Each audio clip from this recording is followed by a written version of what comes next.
নমস্কার বন্ধুরা, পুরী সিরিজের অপর একটি ব্লগে আপনাদের স্বাগত। আগের ব্লগে আপনারা দেখেছেন আমরা কিভাবে পুরীতে এসে পৌঁছালাম এবং তার লিঙ্কটি ডেসক্রিপশন বক্সে দেয়া রইল।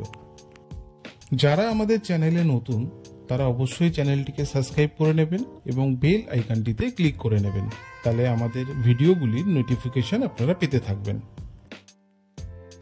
আমরা জানি পুরী বাঙালির সেকেন্ড হোম। চৈতন্য মহাপ্রভুর লীলাভূমি জগন্নাথ ধাম এই পুরী বাঙালির সব থেকে প্রিয় বেড়ানোর জায়গা। বারবার এলেও পুরী কখনো বাঙালির কাছে পুরনো হয় না। পুরী এমন জায়গা যেখানে সবসময় আসা যায়, এখানে কোনো সিজন বা অফ সিজন বলে কিছু হয় না। এখন পুরীতে বাঙালির সব থেকে চিন্তার বিষয় হয় হোটেল। এখন আপনারা যে হোটেলগুলো দেখছেন এইগুলো স্বর্গদ্বার এরিয়াতে যেসব হোটেলগুলো থাকে সেগুলো, আর এই যে দেখলেন এটা হলো RL হোটেল, যেখানে আমরা উঠেছিলাম। এই হোটেলগুলি একটু প্রাইম লোকেশন হওয়ায় রেট একটু হাই থাকে। আর ঠিক কিছুটা যাওয়ার পর ডান পাশে ওই যে দেখা যাচ্ছে ওইটা হলো স্বর্গদ্বার। হোটেলটি ছিল সি ফেসিং, সাজানো গোছানো আর লিফট ফেসিলিটিও ছিল। আমরা দুটো সি ফেসিং রুম নিয়েছিলাম, 301 আর 311। চলুন এবার রুম ট্যুরটা সেরে ফেলি। বুকিং ডিটেলস আপনারা ডেসক্রিপশন বক্সে পেয়ে যাবেন। রুমগুলি বেশ বড় ছিল আর বিছানাগুলি অনেকটাই বড় বিছানা ছিল, এক একটা বেডে 3 জন করে শুতে পারতাম।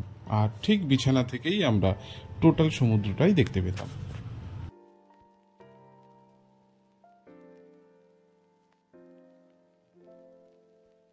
রুমগুলি সি ফেসিং থাকার ফলে আমরা ঘরে বসে জানলা থেকেই বিচ মার্কেট, সি বিচে লোকে স্নান করছে, আসছে, যাচ্ছে, সব রকম জিনিসই আমরা এখানে বসেই উপভোগ করতাম।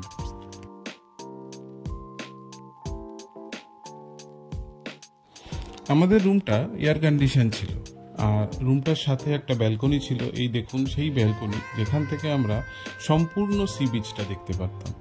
একদম শেষ মাথা পর্যন্ত এখান থেকে দেখা যেত। প্রচন্ড হাওয়া বইতো, এখানে একটা বেসিনও ছিল।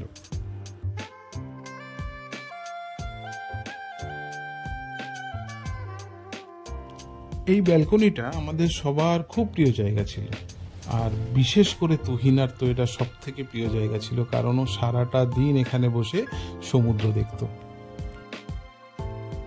তুহিনার কাছে এই পুরী ট্যুরটা খুব স্পেশাল ছিল, কারণ এটা ছিল তার প্রথম পুরী ট্যুর, আর তার সাথে ও এখানে প্রচুর আনন্দ করেছে এবং স্পেশালি রং খেলেছে। হোলির টাইম থাকায় প্রচুর টুরিস্ট এসেছিল এখানে এবং প্রচন্ডই ভিড় ছিল, আর হোটেলগুলোও প্রায় বুক ছিল সব। চলুন এবার ওয়াশরুমটা দেখে নিই। ওয়াশরুম বলতে সাধারণত যেরকম থাকে পরিষ্কার পরিচ্ছন্ন, বড় এবং যা যা জরুরি জিনিস যেমন গিজার, ওয়েস্টার্ন টয়লেট, বেসিন সবই ছিল। রুমে খুব আনন্দ হলো। দেখুন ম্যানেজার আমাদের রুমে এসে আমাদের সাথে কিছুক্ষণ রং খেললো।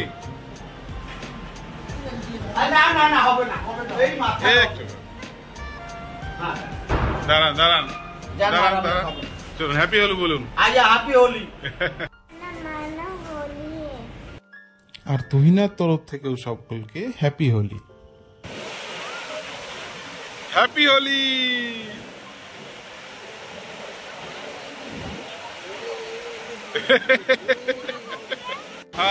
সকলকে পুরী থেকে হ্যাপি হোলি।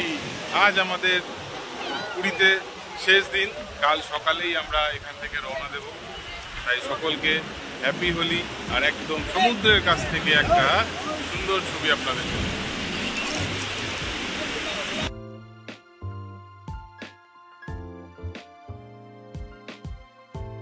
শুধুই কি রং খেলা? না, রং খেললে তো হবে না, তার সাথে খাওয়া দাওয়াটাও জরুরি। তাই সেদিনকে একটা গ্র্যান্ড পার্টি ছিল।